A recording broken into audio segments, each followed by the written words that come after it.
కొంచెం breathing time దొరకదు. 100 కోట్లకు డెఫినేషన్ కేసారు.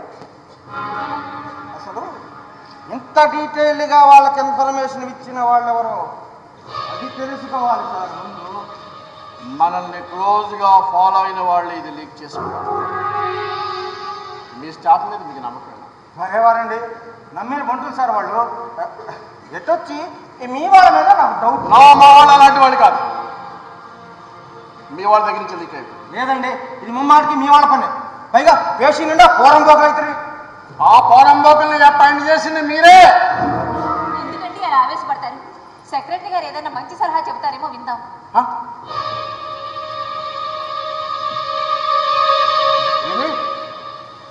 అది కూడా అవతల వాళ్ళకి చేరవేస్తావా? నేను చేరవేయటం? నువ్వే లీక్ చేసింది. నువ్వే లీక్ చేసావు. నేనా? ఆ రోజు మీడియాకి చెప్తానని కూడా బెదిరించావు. ఎవరి సెక్రటరీ గారు మీకు గుర్తుందా? ఆ రోజు మీడియాకి చెప్తానని.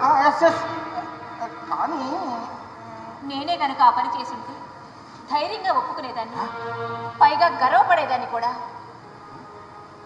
నా పరువు బజారుకి ఇచ్చి నన్ను అప్రదిష్ట పాలు చేసి నా పదవి ఓడగొట్టించి నువ్వు గర్వపడేదానివా? ఎంతటి ఆడదానివే నువ్వు. మీరున్నాను మేడం, పుండు మీద కారం చల్లకండి. పుండు మీద కారమే కాదంటే మొగుడి శవం మీద నాట్యం కూడా చేయగలరు సార్. శివశంకరం మీద వచ్చిన అభియోగాలను పరిశీలించిన పిదప వాటికి ప్రాథమిక సాక్ష్యాధారాలు ఉన్నట్టు కోర్టు భావిస్తోంది. ఈ ఆరోపణలన్నీ కూలంకషంగా విచారించేందుకు ఓ కమిషన్ వేయమని హైకోర్టు ప్రభుత్వానికి సూచించింది.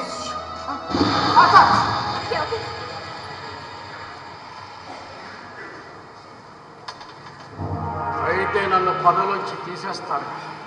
జనరల్గా అలాగే చేస్తారు. అయినా ఎంక్వైరీ పూర్తవగానే మన పదవి మనకి ఇచ్చేస్తారండి. ఇప్పుడు పిల్లలు దొంగ పోలీసు ఆట ఆడుకుంటారు చూడండి, ఇది కూడా అలాంటిదే. అంత పెద్ద సీరియస్నెస్ ఉండదు. నాకు అలా జరిగింది. నాకు ఇక పదవి రాదు. మీరేం పోతుంది. మీ పదవి మీకు తప్పకుండా వస్తుంది సార్. రాదు రాదు రాదు.